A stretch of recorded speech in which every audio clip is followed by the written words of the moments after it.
Vamos falar de NIB, Nova Indústria Brasil. Nova Indústria Brasil.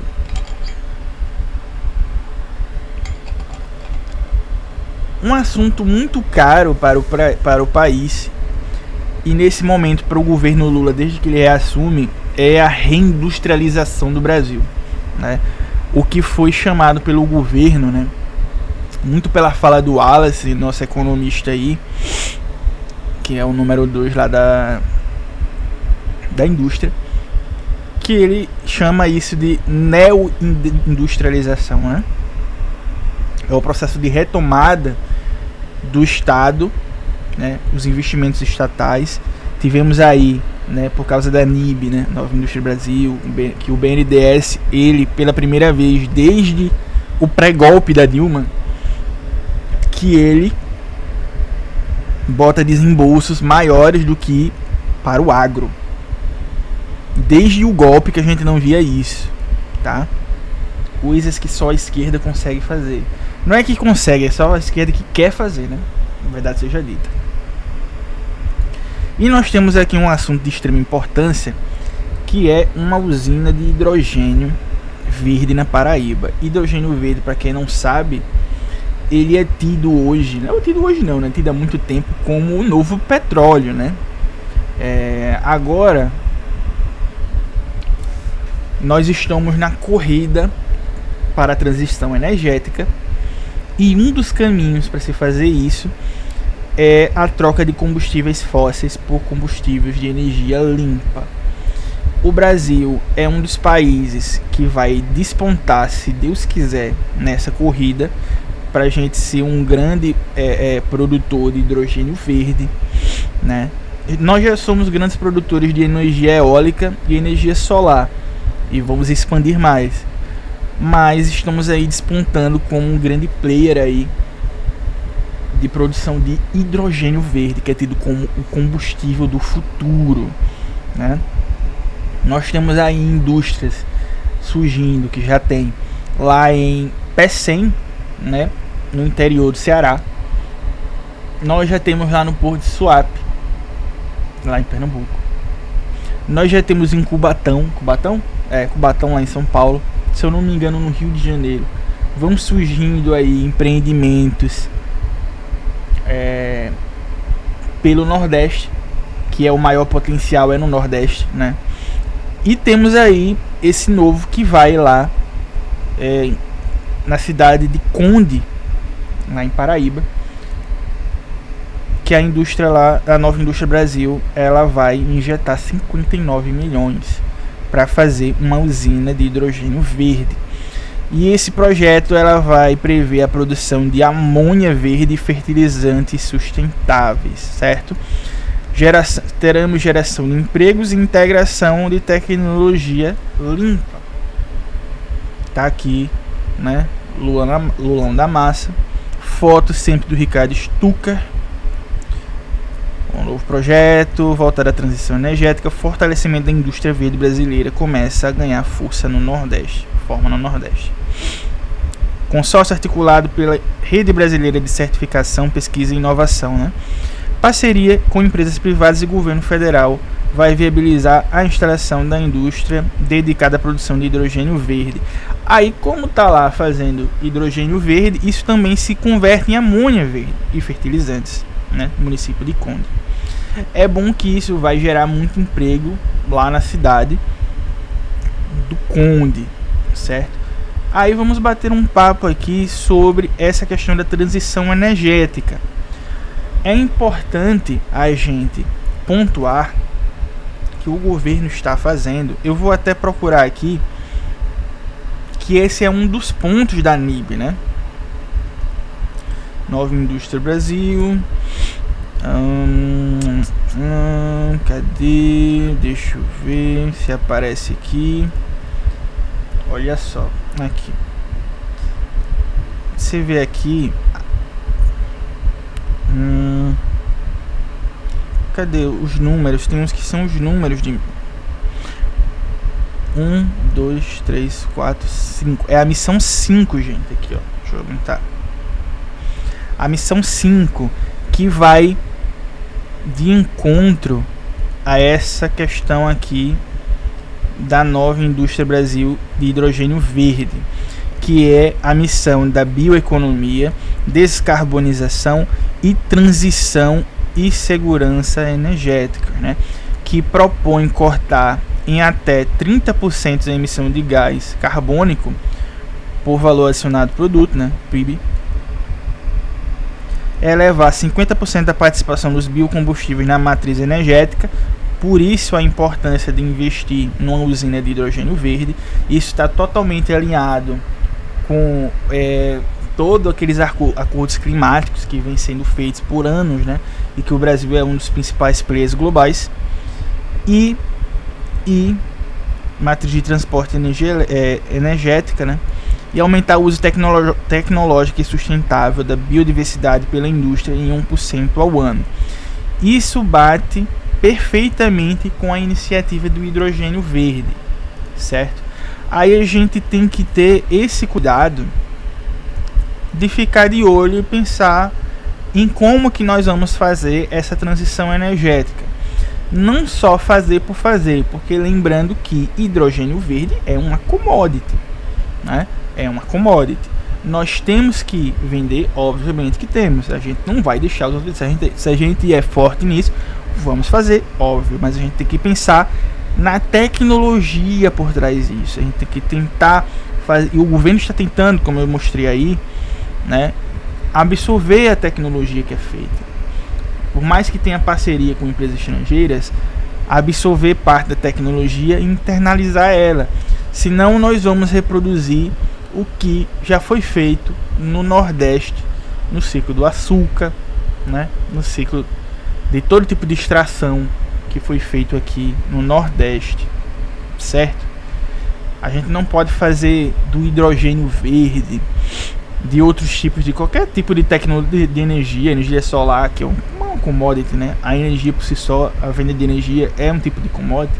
A gente não pode fazer disso um novo ciclo do açúcar, porque a exportação por exportação dá dinheiro, mas não gera empregos qualificados. A gente precisa internalizar a tecnologia para gerar empregos qualificados também.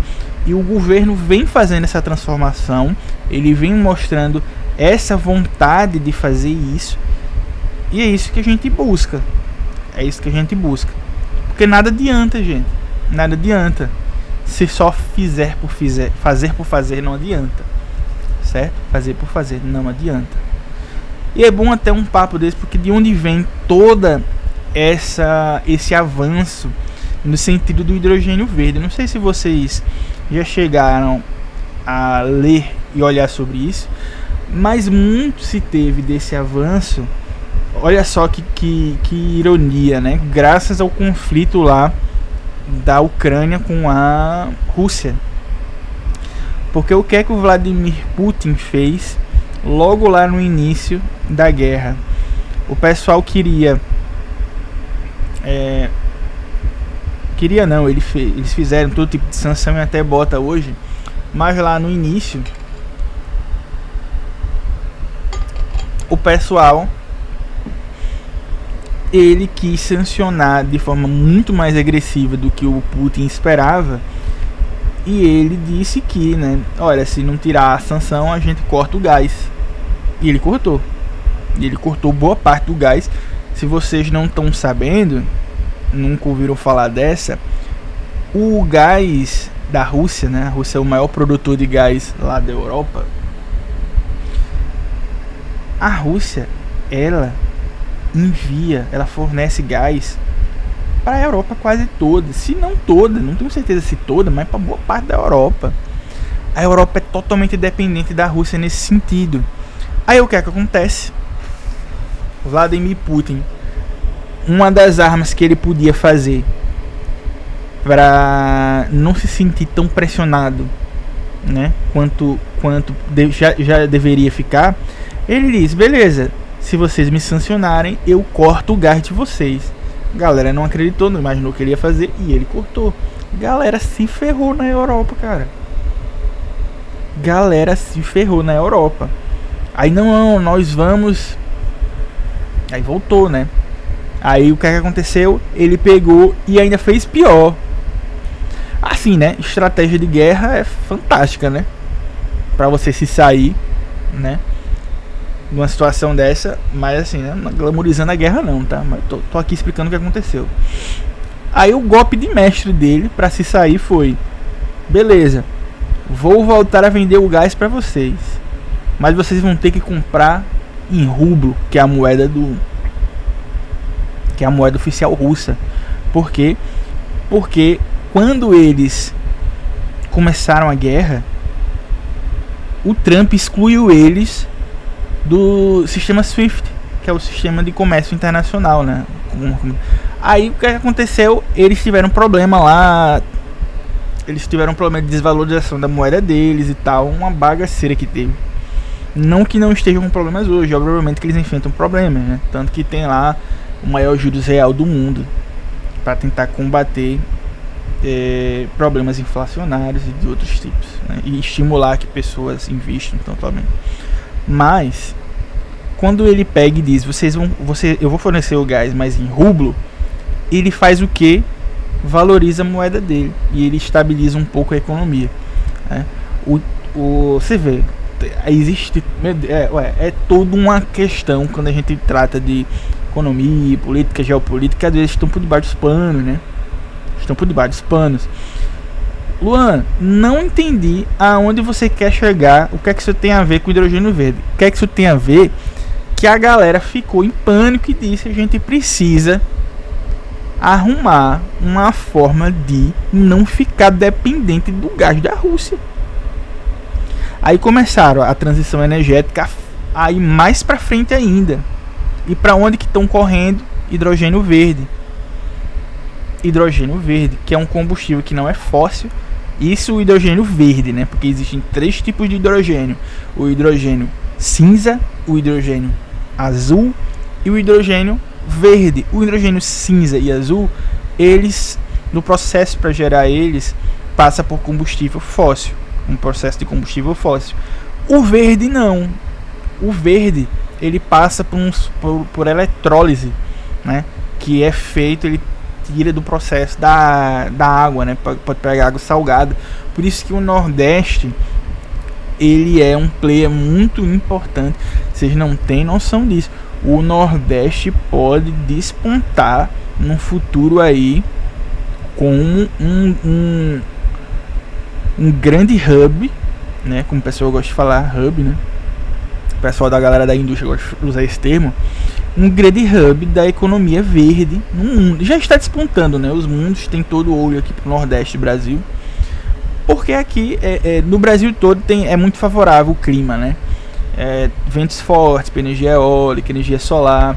Aí tu imagina, né? Que lugar melhor para se fazer isso do que o Nordeste, né?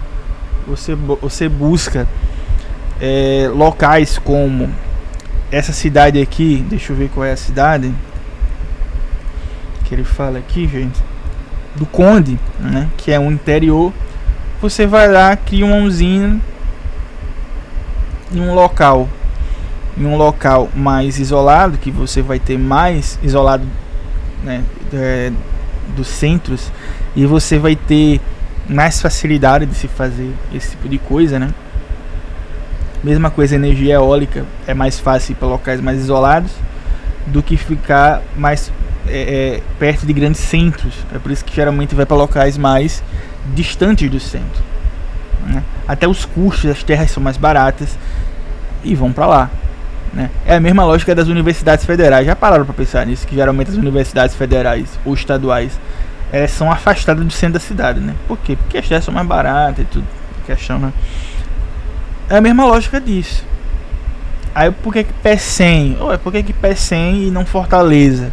Porque Pecém é o interior lá dentro do Ceará, fica de frente pro mar, e eles botam, né?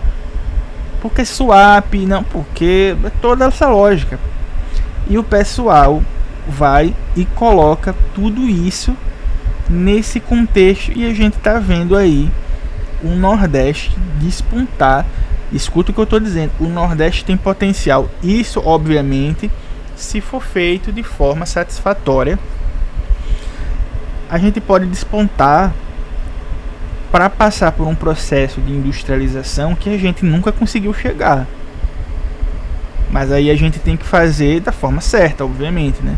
Espero que a nova indústria Brasil ela use esse poder de investimento para fazer com que o Nordeste atinja patamares que o Sudeste atingiu lá no início dos anos 20, lá no início do século 20. Entende?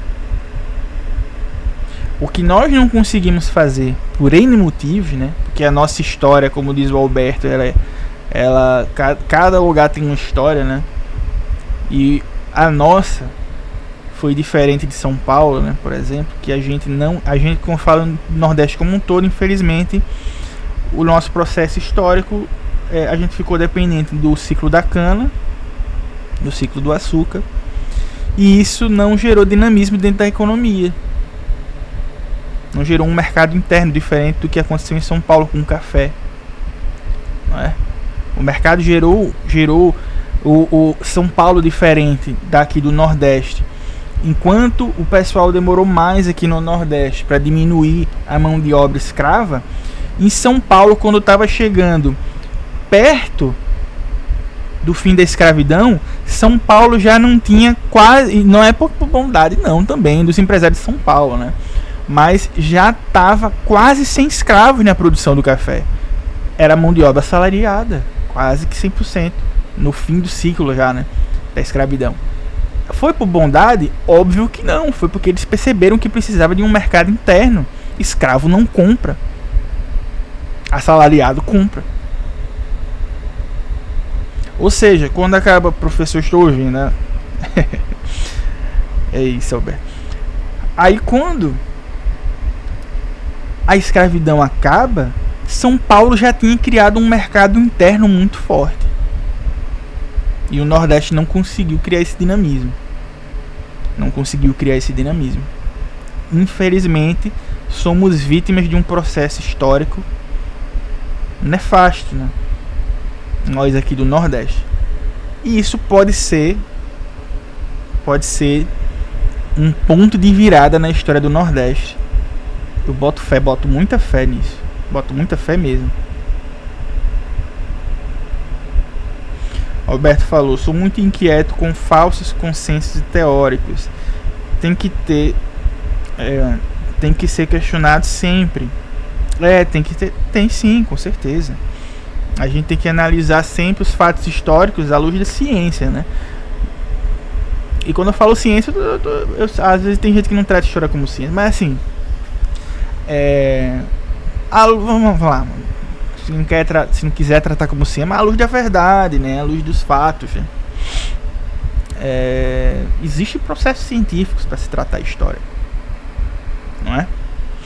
Existem processos científicos, métodos científicos para analisar a história. E a gente tem que olhar com esse cuidado, né? E por isso que eu falo, a gente tem que olhar para esse passado e ver, olha, o que é que foi errado aqui no Nordeste. Por isso que eu disse, o hidrogênio verde é uma boa oportunidade para o Nordeste se for bem feito, né? Porque se for só pegar as máquinas, importar, botar aqui, extrair o combustível e exportar, isso não é uma industrialização bem feita. Porque isso já se tem aqui com a cana. Entendeu? Mesmo que meio falido aqui, mas tem, né? Entendeu? Estou descobrindo em documentos primários que já havia indústria em Campinas desde a primeira metade do século XIX, em plena vigência da escravidão. Tinha questões sofisticadas já. O pessoal, ele avançou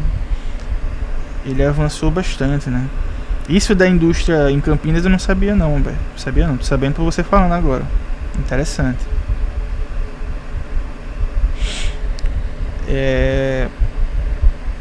Se teve muito dinamismo em São Paulo como um todo, né? São Paulo como um todo, não só capital. Coisa que não teve no Nordeste como um todo. E isso precisa ser colocado em questão quando for feito já está se fazendo, na verdade, todo esse ciclo do hidrogênio. Todo esse ciclo do hidrogênio, né? Mas eu boto fé por quê? Porque aqui fala... ele fala em tecnologia, veja só. Aumentar o uso tecnológico e sustentável da biodiversidade. Criar tecnologia é criar empregos sofisticados, né? Mas também havia indústria no Nordeste. Havia, mas não com a mesma sofisticação, entendeu? É nesse sentido que eu tô falando. Porque a indústria no Nordeste tem hoje também. Eu moro em Alagoas, um dos estados mais pobres do país. Tem indústria aqui? Tem.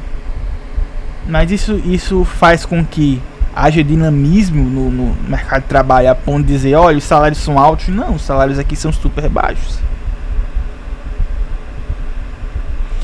O próprio conceito do que seja indústria é historicamente criado. Sim. O que eu tô levando em consideração aqui é qual tipo de indústria nós queremos.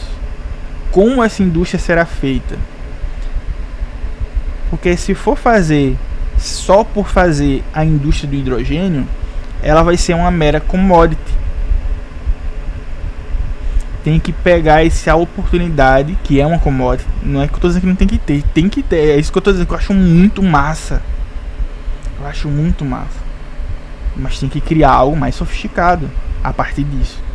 Aí ele fala das tecnologias que a NIB está investindo.